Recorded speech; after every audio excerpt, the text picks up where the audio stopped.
perkenalkan nama saya Krisela Jumlah Syartau dengan NIM 23142099 dari Fakultas Keperawatan. Saya membuat video ini untuk memenuhi tugas UAS saya. Apa itu Pancasila? Pancasila berasal dari dua kata bahasa Sanskerta. Panca berarti 5 dan sila berarti prinsip atau asas. Apabila diuluk secara bahasa, Pancasila menjadi rumusan dan pedoman kehidupan berbangsa dan bernegara bagi seluruh rakyat Indonesia. Pancasila dicantumkan dalam Mukadimah Undang-Undang Dasar 1945 sebagai dasar negara Indonesia yang sah. Pancasila sebagai dasar negara digunakan untuk mengatur segala tatanan kehidupan bangsa Indonesia dan mengatur penyelenggaraan negara. Pancasila dijadikan sebagai dasar negara karena memang sesuai dengan jiwa bangsa Indonesia. Konsep Pancasila. Konsep Pancasila dalam kerangka sejarah memiliki beberapa dimensi penting yang perlu dipahami. Dalam perspektif sejarah, Pancasila telah berfungsi sebagai fondasi ideologis bagi pembentukan dan perkembangan identitas nasional Indonesia. Kelima prinsip dasar dalam Pancasila telah dipandang sebagai pilar-pilar yang membentuk karakter dan nilai-nilai bangsa Indonesia. Pada saat yang sangat penting dalam sejarah Indonesia, Pancasila muncul sebagai konsep yang merespon kebutuhan akan fondasi filosofis yang akan membimbing negara baru yang akan dibentuk.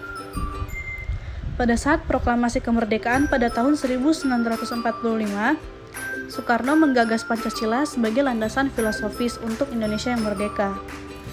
Prinsip-prinsip ini tidak hanya berfungsi sebagai panduan praktis dalam menjalankan pemerintahan, tetapi juga sebagai representasi nilai-nilai yang diinginkan oleh masyarakat Indonesia.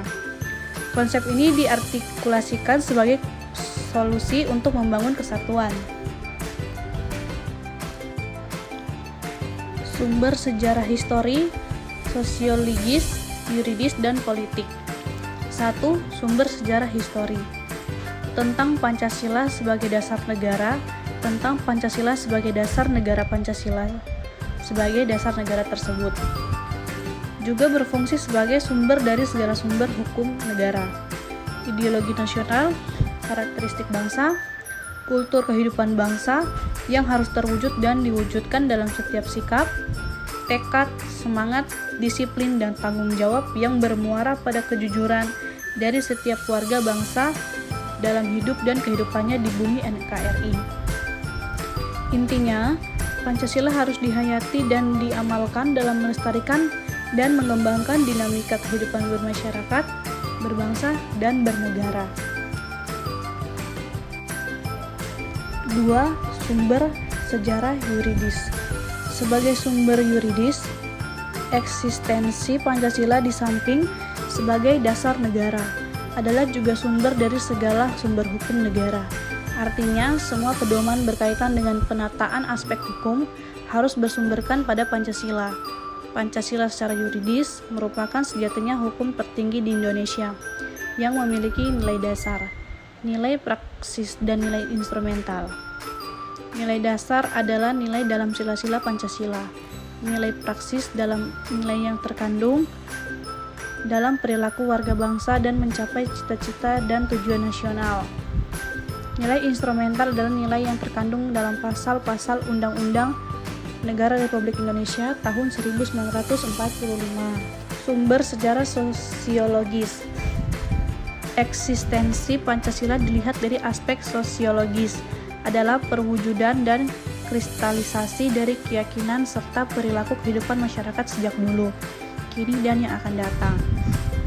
Pancasila lahir dari perilaku kehidupan masyarakat yang tercermin dari sikap dan perilakunya sehari-hari seperti dalam kehidupan rohaniah atau keyakinan terhadap sesuatu yang gaib atau ketuhanan yang Maha Esa atau teologis. Hidup rukun antar sesama warga bangsa, memelihara dan mengutamakan kebersamaan atau persatuan, budaya musyawarah untuk mencapai mufakat dalam menghadapi setiap persoalan, dan saling melindungi dan mensejahterakan di antara sesama warga bangsa. Sumber sejarah politis.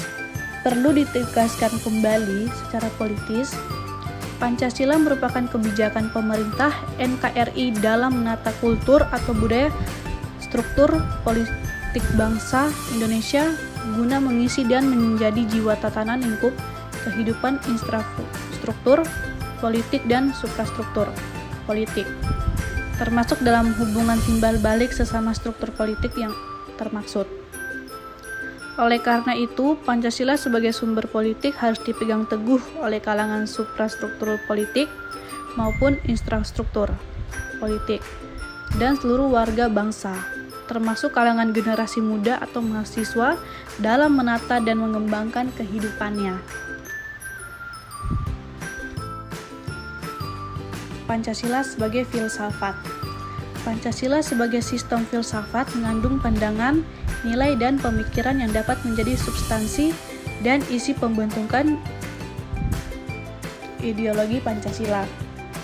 Pancasila sendiri dikembangkan oleh para founding fathers atau pendiri bangsa Indonesia sebagai suatu sistem filsafat yang mengandung nilai filosofis, etik, dan dasar perkembangan ilmu. Pancasila sebagai dasar nilai perkembangan ilmu memiliki arti bahwa kelima nilai dari Pancasila itu sendiri merupakan pedoman dalam pengembangan ilmu pengetahuan dan teknologi. Akan tetapi, sejalan dengan perkembangan iptek di masa kini, tidak dipungkiri selain dampak positif juga terdapat dampak negatif. Latar belakang lahirnya masa reformasi. Reformasi merupakan suatu perubahan kehidupan lama, catatan kehidupan baru yang lebih baik. Reformasi yang terjadi di Indonesia pada tahun 1998 merupakan suatu gerakan yang bertujuan untuk melakukan perubahan dan pembaruan, terutama perbaikan tatanan kehidupan dalam bidang politik, ekonomi, hukum, dan sosial. Persoalan pokok yang mendorong atau menyebabkan lahirnya reformasi adalah kesulitan warga masyarakat dalam memenuhi kebutuhan pokok. Sementara situasi politik dan kondisi ekonomi Indonesia semakin tidak menentukan dan tidak terkendali. Harapan masyarakat akan perbaikan politik dan ekonomi semakin jauh dari kenyataan. Keadaan itu menyebabkan masyarakat Indonesia semakin kritis dan tidak percaya terhadap pemerintahan Orde Baru. Amandemen 1, 2, 3, dan 4 dan perubahan sistem ketatanegaraan NKRI setelah Amandemen Undang-Undang Dasar 1945. Yang pertama, Amandemen pertama, 19 Oktober 1999. Amandemen pertama yang akan dilaksanakan pada sidang umum MPR dari 14 hingga 21 Oktober 1999 memiliki fokus utama dalam membatasi kekuasaan presiden yang dianggap terlalu berlebihan. Yang kedua, Amandemen 2, 18 Agustus 2000. Amandemen kedua yang berlangsung dalam sidang tahunan MPR pada 7 hingga 18 Agustus tahun 2000 membawa perubahan terkait berbagai aspek seperti wewenang dan posisi pemerintah daerah, peran dan fungsi DPR, serta penambahan mengenai hak asasi manusia. Amandemen 3 10 November 2001 berlangsung dalam sidang umum MPR dari 1 hingga 9 September 2001. Dalam amandemen ini terdapat 23 pasal perubahan atau tambahan dan 3 bab tambahan. Amandemen 4 10 Agustus 2002 berlangsung dalam sidang umum MPR dari 1 hingga 9 Agustus 2002. Amandemen ini melibatkan 13 pasal, 3 pasal aturan peralihan, 2 pasal tambahan, dan perubahan 2 bab. Perubahan setelah perubahan sistem ketatanegaraan NKRI setelah amandemen Undang-Undang Dasar 1945. Setelah amandemen Undang-Undang Dasar 1945, istilah batang tubuh diganti menjadi pasal-pasal dan struktur konstitusi mengalami perubahan signifikan. Strukturnya sekarang adalah sebagai berikut: 20 bab, 73 pasal, 194 ayat, 3 pasal aturan peralihan, 2 pasal aturan tambahan. Amandemen Undang-Undang Dasar 1945 adalah suatu upaya penting untuk memastikan bahwa konstitusi Indonesia tetap relevan dan dapat mengakomodasi perubahan zaman. Melalui 4 kali amandemen yang telah dilakukan, konstitusi telah mengalami perubahan yang signifikan, mencerminkan semangat demokrasi, hak asasi manusia, dan otonomi daerah. Sila pertama, ketuhanan yang Maha Esa, mengandung nilai yang luhur dalam kaitannya dengan ketuhanan, keagamaan, keadilan, dan kenegaraan. Penerapan dalam sila pertama Pancasila dapat dilakukan dengan menghormati setiap perbedaan, yaitu perbedaan keyakinan yang beragam antar masyarakat, membina kerukunan hidup antar masyarakat yang memiliki perbedaan agama dan keyakinan, tidak memaksakan suatu keyakinan atau agama kepada orang lain, dan menumbuhkan sikap-sikap toleransi antar umat beragama. Yang kedua, sila kedua, kemanusiaan yang adil dan beradab. Pengimplementasian dari sila kedua ini adalah dengan cara menanamkan dan menerapkan rasa toleransi kepada orang lain, sehingga menghargai dan menghormati antar masyarakat, selalu bersikap adil terhadap setiap orang tanpa membeda-bedakannya, menghormati perbedaan antara masyarakat, menghormati harkat dan derajat manusia sebagai makhluk Tuhan yang Maha Esa, yang sama derajatnya, yang hak dan kewajiban-kewajiban asasinya, menanamkan rasa nasionalisme dan komitmen pada ekstensi bangsa, dan yang terakhir adalah terciptanya keadilan sosial bagi seluruh rakyat Indonesia. Sila ketiga atau Persatuan Indonesia. Sila ketiga ini dapat diimplementasikan dengan cara menghidupkan segala perbedaan yang ada sehingga perbedaan tersebut dapat mengarah kepada kesatuan.